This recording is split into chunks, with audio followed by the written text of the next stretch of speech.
श्री स्वामी समर्थ. पाहून दुर्लक्ष करू नकोस. जर हा स्वामी संदेश तू वाचलास तर नशीबवान ठरशील.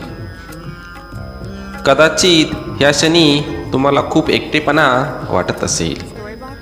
कदाचित काही तुमच्या मनासारखे होत नसेल. पण काळजी करू नका, लवकरच तुमचे जीवन पुढील स्तरावर जाणार आहे. या आठवड्यात तुम्हाला असे चमत्कार दिसतील जे तुमचे आयुष्य बदलून टाकेल. माझ्यावर विश्वास ठेवा आणि पुढे जा. माझ्यावर विश्वास ठेव, मी तुझी साथ कधीच सोडणार नाही. चुकीच्या गोष्टी मागे धावू नका, कारण लवकरच मी तुम्हाला आशीर्वाद देईल. तुझा परमेश्वराच्या शक्तीवर विश्वास असेल तर आत्ताच हा संदेश लाईक कर आणि ज्यांना याची गरज असेल त्यांना हा माझा संदेश शेअर कर. भाग्यवान ठरशील. स्वामी म्हणतात, चूक महत्त्वाची असेल तर व्यक्ती विसरावी आणि व्यक्ती महत्त्वाची असेल तर चूक विसरावी. जेव्हा माणसांच्या गरजा बदलतात तेव्हा त्यांची बोलण्याची पद्धत पण बदलते. शांत राहण्यासारखे दुसरे उत्तर नसते आणि माफ करण्यासारखी दुसरी शिक्षाही नाही. आयुष्यात पडलेली प्रश्न पाहता पुढे जाण्यापेक्षा त्यांची उत्तरे शोधण्याचा प्रयत्न करा. मार्ग सापडेल नाही सापडेल, आहे ती परिस्थिती बदल होण्यासाठी आवश्यक योग्य कर्म आहे. जेव्हा स्वामी आपला हात धरतात तेव्हा अशक्यही शक्य होत असते. ह्यावर पूर्ण विश्वास ठेवा आणि पुढे जा. तुम्ही फक्त प्रामाणिक प्रयत्न करत राहा. साथ द्यायला स्वामी आहेत ना. सर्व दरवाजे बंद झाले तरी स्वामींच्या हृदयाचा दरवाजा कधीच बंद होत नाही. कायम तो उघडा असतो आपल्या भक्तांसाठी.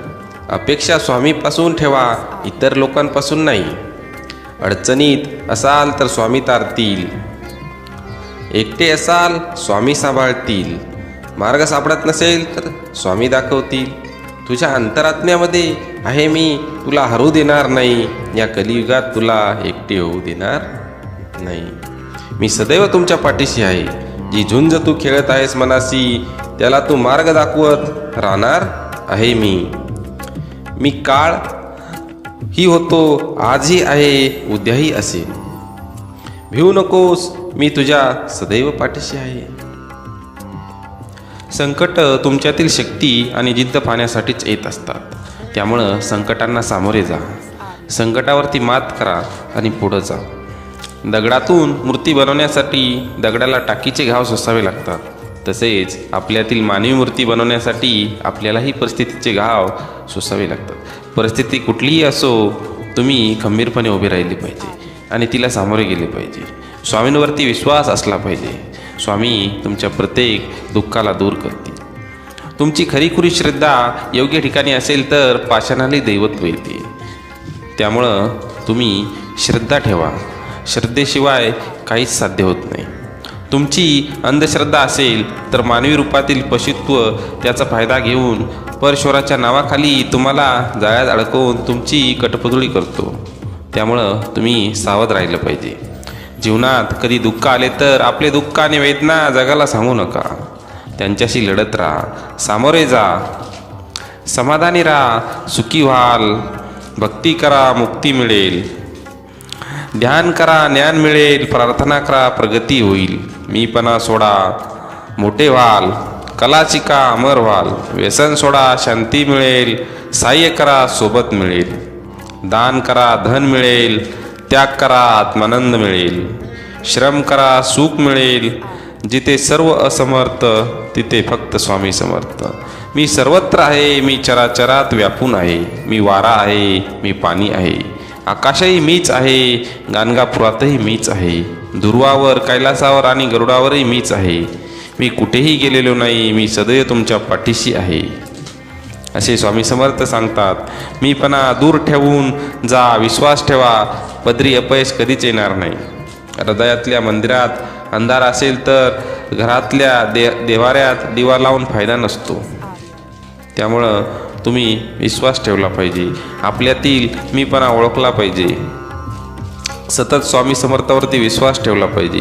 स्वामी आपल्या सदैव पाठीशी आहेत. त्यामुळे आपण सर्व चिंता स्वामींवरती सोडून पुढे जायला हवे.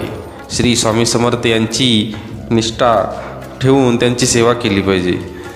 श्री स्वामी समर्थ आपल्या वाक्यामध्ये सांगतात, भिवू नकोस, मी तुझ्या पाठीशी आहे. त्यामुळे स्वामी हे सदैव आपल्या पाठीशी असतात.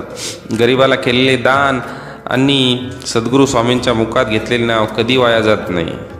देवाला हे कधी सांगू नका की तुमच्या अडचणी किती मोठ्या आहेत. ते अडचणींना सांगा की तुमचा देव किती मोठा आहे. जेथे नाम आहे तिथे स्वामी आहेत. नामावर प्रेम करणे म्हणजेच स्वामींवरती प्रेम करणे. तुम्ही नाम घेता म्हणून तुमच्या मागे पुढे चालतात स्वामी समर्थ. जो नुसता नामात राहीन त्याला मी अखेरपर्यंत सांभाळेन असे स्वामी समर्थ सांगतात. तू कर्म करत जा, फळाची अपेक्षा न करता. अरे कर्म करणे हे तुझे कर्तव्य आहे आणि तुझ्या कर्माला योग्य फळ देणे ही आमची जबाबदारी आहे. संकटांना कधी कंटाळायचं नसतं, त्यांना सामोरं जायचं असतं. कोणी नाव ठेवेल तर थांबायचं नसतं. आपल्याला आपलं चांगलं काम करत राहायचं असतं. जीवनाच्या बँकेत पुण्याचा बॅलन्स पुरेसा असेल तर सुखाचा चेक कधीच बाउन्स होणार नाही. फक्त स्वतःचा विचार करणारे लोक फार थोड्या काळासाठी प्रगती करतात, पण जे सगळ्यांचा विचार करतात त्यांची प्रगती कायम होत राहते. विचारावर लक्ष ठेवा, त्यांचे शब्द होतात, आणि शब्दांवरती लक्ष ठेवा, त्यांच्या कृतीत उतरतात. कृतीवर लक्ष ठेवा, त्या सबबी बनतात. सबबीवर लक्ष ठेवा, त्यातून चरित्र घडते. चारित्र्यावर लक्ष ठेवा, ते आपले भविष्य घडवते. तू कर मत फिक्र जो हुआ नहीं, मैं करूंगा वो जो तू सोचा नहीं. सुख इतके द्या जेणेकरून अहंकार येणार नाही, आणि दुःख इतके द्या की देवावर अस्ता उडू नये. कोणाचीही त्याच्या सध्याच्या परिस्थितीवरून खिल्ली उडू नका, कारण काळ इतका सामर्थ्यशाली आहे की तो एक सामान्य कोळशालाही हळूहळू हिरा बनवतो. त्यामुळं परिस्थिती कधी बदलेल हे आपण सांगू शकत नाही. मनामध्ये श्रद्धा आणि विश्वास असेल तर कोणतीही गोष्ट अशक्य नाही. उपवास हा नेहमी अन्नाचाच का करावा, कधी कधी वाईट विचारांचा करावा. कधी उपवास अहंकाराचा करावा, कधी उपवास मीपणाचा करावा. तुझ्या अंतरात्म्यामध्ये आहे मी, तुला हरू देणार नाही. या कलियुगात तुला एकटे होऊ देणार नाही.